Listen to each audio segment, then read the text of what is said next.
Makanya kata Imam Junaid, selalu saya mengutip Imam Junaid, bagaimana dengan orang yang mengaku wali, mengaku orang sudah sampai maqam tajrid. Tajrid artinya nggak ada ikhtiar lagi. Tiga standarnya. Yang pertama, menjauhi perbuatan yang haram walaupun kecil. Dua, melakukan perbuatan sunnah walaupun ringan. Yang ketiga, mengambil dunia hanya sekedar untuk memenuhi kebutuhan. Ya. Kalau nanti antum ketemu sama orang ngaku wali kutub utara, kutub selatan, lihat dalam hal tiga. Pertama, menjauhi yang haram walaupun kecil. Yang kedua, melakukan sunnah walaupun berat ringan.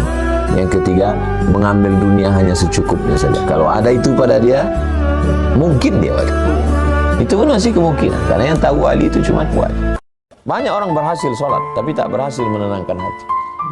Banyak orang berhasil zikir, tapi tak berhasil menenangkan hati. Kenapa? Karena kurang penyerahannya kepada Allah, kurang kepasrahannya kepada Allah. Jadi memang hidup ini misteri. Berapa banyak orang-orang yang cerdas secara intelektual, tapi kalau udah kena pukulan itu tumbang juga, jatuh. Berapa banyak orang yang sepertinya secara intelektual biasa-biasa aja, tapi tegar dia menghadapi hidup. Di mana letak rahasianya? Karena penyerahannya kepada Allah lebih kuat. Boleh jadi kita yang bertitel yang tinggi dimuliakan orang, penyerahannya kepada Allah kurang berserah kepada Allah. Orang yang gajinya sudah teratur rapi oleh Badan Kepegawaian Nasional BKN, itu beda penyerahannya dengan petani yang bertanam sayur di atas gunung. Bertanam dia di situ, doanya lebih khusyuk di waktu malam. Beda antara doa supir damri dengan supir angkot. Dengan doa supir damri dengan doa Metro Mini itu beda khusyuknya. Damri itu berapapun penumpang gajinya sama aja. Metro Mini dikejar sana, kejar sana. Beda. Nah, jadi memang Allah Subhanahu wa Ta'ala menguji kita.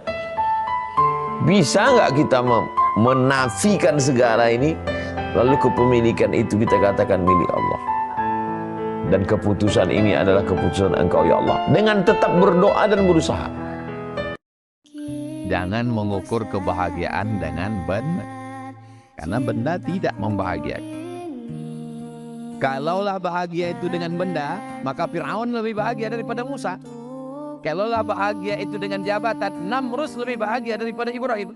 Kalaulah bahagia itu karena diterima orang, maka Abu Lahab lebih bahagia daripada Nabi Muhammad SAW. Di kebahagiaan tidak di situ letak. Definisi bahagia itu apa? Definisi bahagia punya mobil, punya rumah, punya duit, sehat. Bahagia bukan itu. Bahagia itu adalah sururul qalbi, tenangnya rasa hati, bimururil qada, ketika takdir Allah terjadi. Jadi bahagia itu adalah ketenangan hati. Bapak pikir, ibu pikir orang-orang yang banyak uang, banyak duit itu bahagia? Belum tentu bahagia. Kebahagiaan itu ada di dalam hati orang yang beriman. Cerdas. Jika semua sudah tertulis dalam takdir, mengapa aku harus berdoa? Yang pertama, karena Nabi berdoa. Nabi sampai dia shariful aqlam. Pena ini kalau dituliskan ke batu tulis, ini batu tulis. Kalau dituliskan kan berbunyi deh, krik krik krik. Nabi waktu Isra Mi'raj itu sampai dia ke shariful aqlam, tempat pena bergeser itu, dan didengarnya bunyi pena itu bergeser waktu Isra Mi'raj. Tapi waktu malam 17 Ramadan, malam Jumat, besok mau perang Badar, berdoa dia sampai subuh. Sorbannya jatuh di hembus angin, tak dipedulikannya. Datang Abu Bakar Siddiq menaikkan sorbannya ke teguk. Cukup dari Rasulullah. Nabi yang sudah sampai ke Lauhul Mahfuz menengok tulisan takdir itu tetap angkat tangan. Ini kau tak berdoa? Sudah tertulis di doa. Nabi kata ikut Nabi. Qul in kuntum tuhibbunallah, kalau memang kau cinta Allah, fattabi'uni, ikuti aku. Ikut Nabi. Jadi kalau tanya, kenapa Ustaz berdoa? Karena aku ikut Nabi. Itu alasan yang pertama. Yang kedua, kenapa kita berdoa? Karena kita tak tahu entah apa yang ada ditulis di Lauhul Mahfuz. Tak tahu saya apa yang tertulis di Lauhul Mahfuz itu. Apakah hari ini saat keluar rumah saya akan melanggar ayam? Tak tahu saya. Maka saya berdoa kepada Allah, ya Allah, jauhkanlah kami ini daripada melanggar ayam, melanggar anak ayam, melanggar tai ayam. Jangan sampai kami terpijak ayam, terpijak telur ayam, terpijak tai ayam. Bang Umar duluan, beliau mau mengejar pesawat terbang. Jumpa lagi Bang. Waalaikumsalam. Doa kita itu kan isinya dua, minta yang baik, minta jauhkan yang buruk kan. Yang baik apa yang akan saya terima hari ini, saya tak tahu.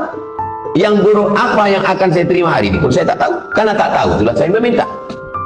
3. Kalau Ustaz meminta, apakah dirubah Allah takdir itu? Yamhullahu ma yasha' wa yusbit. Allah kuasa untuk menghapus. Ini takdir. Yamhullahu ma yasha'. Allah kuasa untuk menghapus. Wa yusbit. Allah kuasa juga untuk membiarkan. Wa indahu ummul kitab, karena dia yang punya kitab itu. Kita serah dia, kalau dia yang punya. Kita yang ikut aturan RW, aturan RT, aturan kades, aturan bupati, aturan gubernur. Allah ikut aturan siapa? Tak ada, kalau dia yang buat aturan, dia sesuka dia. Maka dia disebut dengan fa'alul lima yurid. 4. La yaruddul qada illa doa. Tidak ada yang bisa merubah takdir kecuali doa. Makanya doa itu lembut sekali. Allahumma inni la as'aluka raddal qada walakin as'aluka lutfa fihi. Ya Allah, aku tidak ingin engkau merubah takdirku. Saking kan halusnya adab dia kepada Allah, tak dia bilang, ya Allah, rubahlah takdirku. Tak. Apa kata dia? Aku tak ingin engkau merubah takdirku, tapi andai engkau takdirkan aku harus jatuh hari ini, biarlah aku jatuh ke tumpukan jerami. Kalau memang kau takdirkan aku ini harus jatuh, ya Allah, biarlah aku jatuh. Tapi kalau bisa jatuhnya ke tumpukan jerami. Saya pernah posting tentang ini beberapa tahun yang lalu.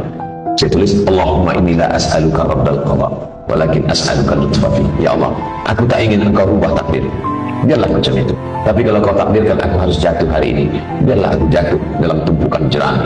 Komen di bawah, kalau saya Pak Ustaz jangan jerami, tempat tidur lah Pak Ustaz. Apa-apa di bawah. Maha benar netizen dengan segala komennya. Kenapa kita berdoa? 5. Karena doa adalah ibadah. Umar bin Khattab, ya, kenapa engkau berdoa? Aku tak tahu doaku diterima Allah atau tidak, tapi aku terus berdoa. Kenapa? Karena doa ibadah. Kok kenapa sholat? Nah, sholat ibadah. Aku tak tahu sholatku tak diterima atau tidak. Aku pun tak tahu puasaku diterima atau tidak. Itu hak Allah, itu hak prerogatif, itu urusan Allah. Imam Syafi'i itu luar biasa. Selesai dia belajar hadis dengan Ibnu Uyainah di Makkah, pergi dia ke Madinah. Sampai di Madinah, dijumpainya rumah gubernur Madinah. Assalamualaikum. Waalaikumsalam. Gubernur Madinah, ya, tolong bawakan saya ke rumah Imam Malik. Saya mau belajar sama Maliki, Malik bin Anas. Apa kata gubernur? Hai Syafi'i, andai kau suruh aku memindahkan bukit Uhud, lebih ringan daripada menghadap Malik. Begitulah ulama tu karismanya, jangan dulu. Aku tak sanggup berhadapan, segan mau jumpai Imam Malik. Kau suruh aku mindahkan bukit Uhud, lebih ringan daripada berhadapan dengan Malik. Ulama zaman dulu dihormati luar biasa. Tapi karena diminta, akhirnya Imam Syafi'i pun datang ke rumah Malik bin Anas. Sampai di rumahnya, dia ucapkan salam. Assalamualaikum. Waalaikumsalam. Keluar pembantu Malik. Siapa? Saya Syafi'i. Mau ketemu siapa? Mau ketemu Malik. Malik mana? Di dalam. Ya, tunggu sebentar. Dia masuk ke dalam. Malik, ya, ada tamu namanya Syafi'i. Kata Malik, suruh dia baca kitab saya Muwatta. Nanti kalau dia sudah baca khatam Muwatta, baru dia belajar sama saya. Kalau tidak, dia nanti tak nyambung kajinya. Datang pembantunya, nyampaikan, Syafi'i, ya, kata Malik, kamu pulang aja dulu, baca Muwatta. Nanti kalau sudah khatam Muwatta, baru belajar lagi. Kata Syafi'i, kasih tahu ke Malik, Muwatta sudah di sini semua. Maliki terkagum dengan Syafi'i sebelum belajar dia sudah. Andai ada orang mau belajar ke saya, Pak Ustadz kami mau belajar masalah khilafiyah, baca buku saya 37 masalah populer, nanti baru kita belajar biar nyambung kaji kita. Pak Ustadz udah di sini tuh semua. Tentu saya kagum sama dia. Saya aja nggak hafal, dia hafal. Akhir dari persahabatan, pertemanan dan menuntut ilmu Syafi'i, akhirnya Malik memanggil Syafi'i. Syafi'i, sini. Ada apa Tuan Guru? Habis sudah ilmuku dan kurasa engkau lebih hebat daripada aku. Ini beberapa keping uang emas, carilah guru yang lain. Pergilah. Begitu zaman dulu. Zaman sekarang orang dah. Akulah guru yang paling hebat di Pekanbaru. Kau jangan belajar sama yang lain. Yang lain itu hanya kulit-kulit buku aja. Ini bukan adab salaf. Ini adab salaf. Mereka belajar. Salaf. Imam Malik itu salaf, meninggal 179. Imam Syafi'i itu salaf, meninggal 204. Saya nggak mau pakai Syafi'i, saya maunya pakai Bukhari. Di kotaknya dua, dianggapnya Bukhari lebih alim daripada Syafi'i. Ini Syafi'i, ini Bukhari. Dia lupa Bukhari itu belajar kemana. Bukhari meninggal 256. Lihat tahun lahirnya, lihat tahun wafatnya. Bukhari meninggal 256. Bukhari punya guru siapa namanya? Ahmad bin Ambal, meninggal 261. Ahmad bin Ambal punya guru siapa namanya? Syafi'i, 204. Syafi'i punya, jadi silsilahnya ke atas. Bukhari berguru kepada Ahmad bin Ambal, Ahmad bin Ambal berguru kepada Syafi'i. Secara tak langsung Bukhari itu murid Syafi'i secara keilmuan, tapi murid tak langsung. Jadi jangan katakan Syafi'i tak paham hadis. Nasirus sunnah. Ahmad bin Ambal mengaku sebelum Syafi'i masuk ke kota Baghdad, kami tak bisa membedakan mana hadis am, mana hadis khas, mana taqyidul mutlaq, mana takhsisul am, mana ikhtilaful hadis, mana nasikh mansuh. Bukan mereka tak paham, mereka paham, mereka tawadhu, tapi ada orang yang lebih paham daripada mereka. Siapa itu? Imam Syafi'i. Yang pertama menulis kitab usul fiqih, Imam Syafi'i. Dipanggilnya muridnya namanya Rabi' al-Muradi. Rabi', ta'al, mari kemari. Tolong ambil pena sama kertas. Datang Rabi', ambil pena, ambil kertas, dicatatnya. Catat. Tulis ar-risalah. Risalah artinya surat. Tulis. Ditulis Rabi' 300 halaman. Itulah kitab usul fikih yang paling tua sekarang. Judulnya Ar-Risalah. Ngomong aja Syafi'i.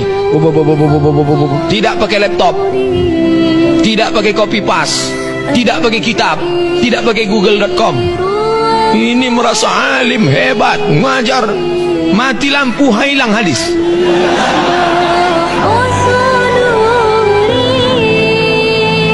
Ini Syafi'i yang berpendapat ini.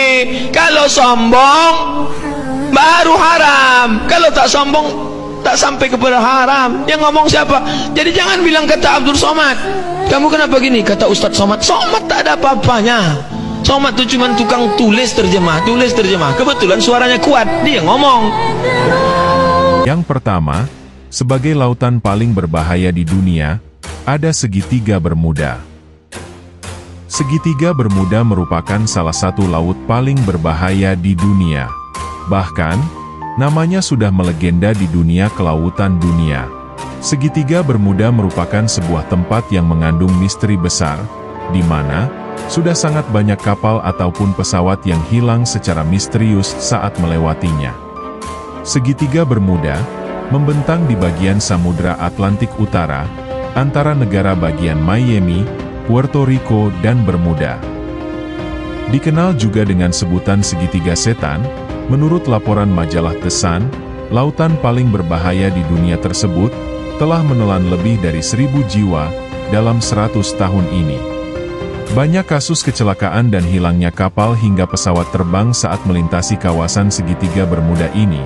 Bahkan, masih banyak korban yang telah hilang dan tak bisa ditemukan saat mereka mencoba melewati area perairan ini.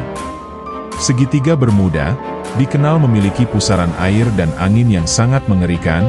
Fenomena alam tersebut akan dengan sangat mudah menghempaskan atau bahkan menyeret kapal dan pesawat yang ada di atasnya, sehingga kapal atau pesawat itu akan terseret masuk ke dasar lautan yang sangat dalam. Di posisi yang kedua, sebagai lautan paling berbahaya di dunia, ada Laut Iblis yang berada di wilayah Jepang. Dari namanya saja, mungkin sudah membuat banyak orang merasa ketakutan. Laut Iblis, atau yang dikenal dengan Dragon's Triangle ini, memang menjadi salah satu lautan yang paling berbahaya di dunia. Perairan Laut Iblis juga dikenal sangat luas, bahkan mencapai perairan Filipina. Banyaknya kecelakaan dan kasus kapal hilang di perairan Laut Iblis, bahkan sudah menjadi momok tersendiri bagi pelaut maupun wisatawan yang hendak melewatinya. Siapa yang menyangka, perairan tenang di wilayah Samudera Pasifik yang terletak 100 km sebelah selatan Tokyo, antara Pulau Iwo Jima dan Pulau Miyake ini, juga dipercaya menyimpan begitu banyak kisah misteri. Bagaimana tidak, pada tahun 1950 hingga 1954, wilayah ini konon telah menghilangkan 9 kapal besar tanpa jejak sedikit pun. Bahkan, pada tahun 1955, terdapat kejadian yang tak bisa terlupakan hingga saat ini. Konon, pada saat itu pemerintah Jepang mengirimkan sebuah tim ekspedisi ke perairan Laut Iblis, dengan membawa tim ahli ke wilayah ini dengan menggunakan kapal Kawamaru. Hasilnya pun bisa ditebak, kapal tersebut hilang tanpa bekas. Penelitian mengungkapkan, bahwa di perairan ini terdapat pusaran atau arus air yang sangat kuat, sehingga dapat menghisap kapal besar sekalipun ke bawah dasar lautan. Bahkan, masyarakat Jepang dan Tiongkok meyakini, jika di perairan Laut Iblis ini, menjadi rumah bagi sesosok naga raksasa. Ustadz, pertanyaan dari anak saya kelas 1 SD. Nyamuk itu nanti masuk surga apa masuk neraka, Pak Ustadz? Tolong tanyakan ke Ustadz Somad. Jadi semua binatang, anak-anakku, anak-anak kelas 1 SD yang bertanya ke nyamuk, karena dia ini kan selalu digigit nyamuk. Jadi dia mau Allah tuh adil apa tidak, memasukkan nyamuk dia ini ke neraka. Jadi anak-anakku, anak kelas 1 SD yang ini kawan kalian bertanya tentang nyamuk. Semua binatang ini nanti dibangkitkan di padang mahsyar. Ayam, itik, nyamuk, semua bangkit.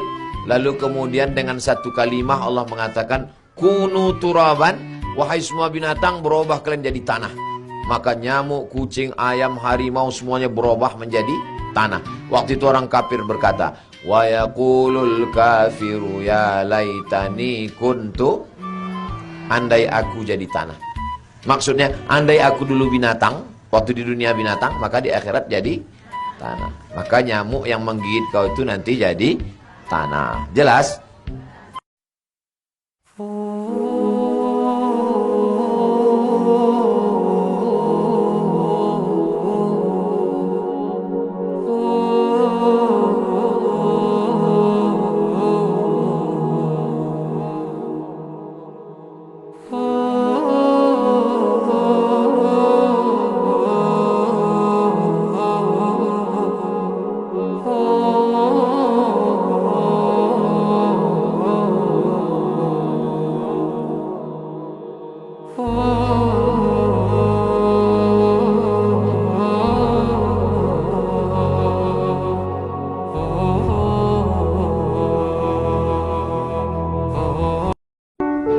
Azab itu bukan penyakit. Penyakit bukan azab. Azab itu bukan miskin. Kemiskinan bukan azab. Azab adalah ketika tak merasakan nikmat saat bersujud subhana rabbiyal a'la wa bihamdi. Azab itu adalah ketika makan cukup, tidur cukup, tak sempat bangun malam tahajud, tak merasakan nikmatnya usolli sunnat tahajud raka'ataini lillahi ta'ala. Itulah azab yang paling mengerikan. Kalau masalah kaya, tak ada yang lebih kaya daripada Qarun. Kalau masalah berkuasa, tak ada yang lebih berkuasa daripada Fir'aun. Jadi kalau orang mengukur kesuksesan pada kaya, yang paling sukses Qarun. Kalau diukur kesuksesan berkuasa, maka tidak ada yang lebih hebat daripada Namrus, daripada Fir'aun. Imam Abu Hanifah ini julukannya Imam Al-A'zam, imam besar, karena dia gurunya guru di atas. Ada Imam Abu Hanifah nomor 1, Imam Malik nomor 2, Imam Syafi'i nomor 3, Imam Ahmad bin Hambal nomor 4. Kau kalau bicara ilmumu tak ada apa-apanya dibanding Imam Abu Hanifah. Imam Abu Hanifah tuh pakai sendal. Nengok anak kecil pakai sendal, sendalnya tinggi. Dah. Terus Imam Abu Hanifah negor. Dia negor anak kecil. Hai, anak kecil, sendalmu terlalu tinggi. Kalau kau nanti salah melangkah bisa terpleset. Masya Allah, terima kasih Tuan, kata anak kecil. Terus ditanya, Anda siapa Tuan? Kata anak kecil itu. Bayangkan itu sekelas kayak Syauqi sampai gitu nanya orang tua lah kayak saya gini. Siapa nama Anda? Oh, saya Nu'man. Oh, berarti Anda dong Imam Al-A'zam. Anda Imam Abu Hanifah itu kan, kata anak kecil. Anak kecil tahu, padahal tidak punya Instagram waktu itu. Anda Imam Abu Hanifah itu kan, Anda Imam Al-A'zam kan? Bukan aku yang memberikan nama, tapi orang-orang menyebutku begitu, kata Imam Abu Hanifah. Salah enggak kata-katanya? Coba dengarkan. Rendah hati sekali kan? Beda kan sama orang-orang, oh iya dong saya. Lalu anak kecil ini sebesar Syauqi ini ngomong begini, wahai Imam, tadi kau sudah menasehati saya.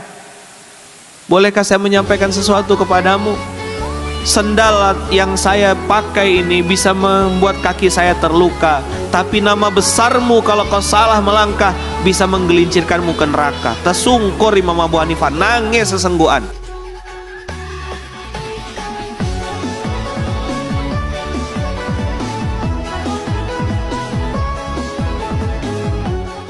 Saya akan cerita tentang argumentasi ilmiah bahwa ahli sunnah wal jamaah itu luar biasa. Saya di Jogja berteman banyak para profesor, para doktor, termasuk akademisi sosial yang mungkin pernah di mana-mana. Pernah tanya saya begini, Pak Bahak, kenapa Anda baca kitabnya referensinya luas kok tetap NU katanya. Terus saya bilang, problemnya apa sebagai NU? Biasanya terus mereka mengutip sekian makalah. Kebetulan makalah itu provokatif dan siapapun yang baca makalah itu pasti menjadi NU, tak jamin ya. Kalau di Jogja misalnya di satu penerbitan, saya termasuk di dalamnya, itu pernah diperbandingkan kitabnya Said Muhammad Mafahim Yajibu An-Sohah dengan kitabnya Bin Bas, judulnya Hadihi Mafahimuna. Biasanya kitab-kitab terjemahan Wahabi itu memang cukup provokatif dan dengan narasi yang memang siapapun yang nggak pernah mondok pasti tertarik. Misalnya begini, cerita bid'ah misalnya, Iyyakum wa muhdatsatil umur fa inna kulla bid'atin dhalalah wa kulla dhalalatin finnar, misalnya gitu. Wa kulla muhdatsatin bid'ah wa kulla bid'atin dhalalah wa kulla dhalalatin finnar. Ada yang baca wa kullu bid'atin dhalalah wa kullu dhalalatin finnar. Terus beliau meneruskannya begini, kata Bin Bas, hadza huwa Rasulullah hakama bi annal bid'ah kullaha dhalalah. Terus diteruskan wajar as-Syafi'i faqasama ila hasanatin wa dhalalatin wa sayyi'atin. Jadi dengan narasi seperti itu orang itu tahu bahwa Syafi'i itu kurang ajar tenan gitu, kira-kira gitu. Jadi dia ini Rasulullah yang mengatakan semua bid'ah ini dhalalah, tapi Syafi'i lancang dengan membagi ada dhalalah, ada sayyi'ah, ada hasanah, ada sayyi'ah. Ini aneh katanya. Wong Rasulullah yang nabi saja bilang satu semuanya dhalalah, kok dia bilang dua gitu. Diredaksikan Jaro'a, kira-kira makna sedannya yang lama atau berani. Sehingga orang mesti tanya, kenapa sih tidak ikut Rasulullah saja? Tapi ini satu ilmu, setidaknya ilmu perdebatan, bukan ilmu hakiki, karena kita tidak tahu yang diridhani Allah yang mana. Tapi kemudian Said Muhammad dalam kitab Abu Abdul Faros, juga dalam kitab-kitab beliau menyanggah itu dengan mengatakan jika makna bid'ah adalah yang nggak pernah dilakukan Rasulullah, itu salah besar. Terus beliau cerita sekian hal, termasuk yang diceritakan adalah ada seorang sahabat ketika sholat dengan Rasulullah tidak pakai doa mainstream, yaitu ketika itidal sahabat tadi bilang alhamdulillah hamdan katsiran thayyiban mubarakan fih. Setelah itu setelah Nabi habis sholat tanya ayyukumul qail, siapa tadi yang melafadzkan itu? Semua sahabat diam karena takut disalahkan. Tapi apa yang dikatakan Nabi? Tidak, saya tidak akan menyalahkan. Saya tadi melihat isna asyara malakan. Saya tadi melihat 12 malaikat. Yabtadirunaha ayyuhum yaktubu awwalu. Semuanya itu bergegas siapa yang nulis awal. Terus kata sahabat tadi, ha anadha ya Rasulullah. Padahal ini satu kalimat yang bahkan Rasulullah tidak mengajarkan dan Rasulullah bahkan iskal kenapa ada kalimat itu. Tapi toh dibenarkan oleh Allah dan Rasul. Cerita Said Muhammad kedua adalah ada sahabat setiap ngimami itu main kulhu. Wah, ngimami apa saja main kulhu. Singkat cerita makmumnya tuh gerutu, ini orang kok main kulhu terus ini. Setelah dilaporkan ke Rasulullah, ditanya sama Rasulullah, kenapa kamu main kulhu ini? Dilaporkan ke saya. Kata si musolli tadi, imam tadi, li annaha sifatur rahman, karena dalam surat itu semua sifatnya Allah, maka fa'ana uhibbuha, saya senang itu. Apa kata Rasulullah? Saya disuruh bilang Allah ke kamu bahwa Allah mencintai kamu karena kamu mencintai kulhu. Terus keterusan sampai sekarang itu orang-orang NU baca kulhu terus itu, karena sekali baca idza samsu kuwirat mesti keponting gitu. Tapi artinya itu dibenarkan Rasulullah min ghairi sabqi ta'limin minhu, tanpa ada pelajaran dari beliau. Runtuhlah teori bid'ah bahwa bid'ah adalah semua yang nggak pernah dilakukan Nabi, diajarkan Nabi. Nyatanya beberapa kali Nabi membenarkan sesuatu yang belum pernah diajarkan oleh beliau. Masalahnya adalah tidak semua orang baca kitabnya Sayyid Muhammad atau baca tidak paham. Nah, sementara kitab Hadhihi Mafahimuna itu diterbitkan secara masif oleh pemerintahan Arab Saudi dan ada terjemahnya lagi, sehingga yang nggak bisa Arabnya bisa terjemahnya. Dengan narasi tadi bahwa Imam Syafi'i dibenturkan Rasulullah itu kan mesti kalah. Redaksinya itu Jaro'ah itu wani pakai hamzah. Kedua, saya ingin cerita dan saya tidak bosan-bosan cerita ini sampai mati, saya tidak akan bosan-bosan. Ada kemandirian al-hujjatul balighah dalam diri kita sebagai ahli sunnah. Begini misalnya, kalimat la ilaha illallah adalah kalimat yang orang kafir 80 tahun saja kalau melafadzkan itu menjadi soro mukminan. Lah ini kita tahlil yang sudah muslim hanya karena kalimat thayyibah justru menjadi kafir. Ini kan madzhab aneh. Yang kafir puluhan tahun iyan tahu yughfar lahum ma qad salaf bihadil kalimah. Ini kita karena tahlilan sampai nyekel patok menjadi kafir juga karena la ilaha illallah. Ini aneh. Jadi kalimatun sing yakunu bihal kafiru musliman menjadi kalimatun yakunul mukminu biha kafirun. Ini kan kaidah yang aneh. Nah, saya ingin kalau ahli sunnah yang seperti ini sudah mandiri, sudah sehat, ya baguslah seperti itu. Terus yang terakhir, kenapa ditambahi an-nahdiyah? Ya seperti yang dikatakan moderator tadi, di terminologi internasional itu kalau ahli sunnah pokoknya yang tidak sabus sahabat ahli sunnah, sehingga Wahabi, Muhammadiyah, Ikhwan semuanya ahli sunnah wal jamaah. Karena kalau di media internasional asal tidak Syiah itu ahli sunnah, hanya itu saja perbandingannya. Kalau ikramus sahabah ya ahli sunnah, kalau sabus sahabah ya Syiah. Problemnya adalah kita tidak ikut kelompok besar ahli sunnah yang mainstream di internasional karena mereka anti wasilah, anti tahlil, sehingga terus Indonesia bilang ditambahi ahli sunnah wal jamaah an-nahdiyah. Ustadz, ada yang mau tanya lagi nih. Ada yang tanya lagi? Iya. Tanya apa? Ustadz, saya mau tanya, apa hukumnya memakai parfum, alkohol, dan parfumnya itu dipakai untuk sholat? Parfum yang mengandung alkohol digunakan untuk sholat. Ya. Dalam kitab Al-Fiqhu ala Madahibil Arba'ah li Syekh Abdurrahman Al-Jaziri, dalam bab ma yu'fa anhu minan najasah, itu dikatakan hukumnya boleh selagi kadar alkohol yang terdapat dalam parfum tersebut itu sesuai dengan kebutuhan. Dan menurut sebagian ulama bahwa etanol atau alkohol itu bukan sesuatu yang najis, sehingga itu boleh untuk digunakan. Demikian. Berarti intinya boleh untuk digunakan ya Ustadz ya? Boleh Ya. untuk digunakan. Terima kasih Ustadz. Ya, sama-sama. Ibnu Arabi itu meninggalnya dipukul orang. Dia sedang jalan.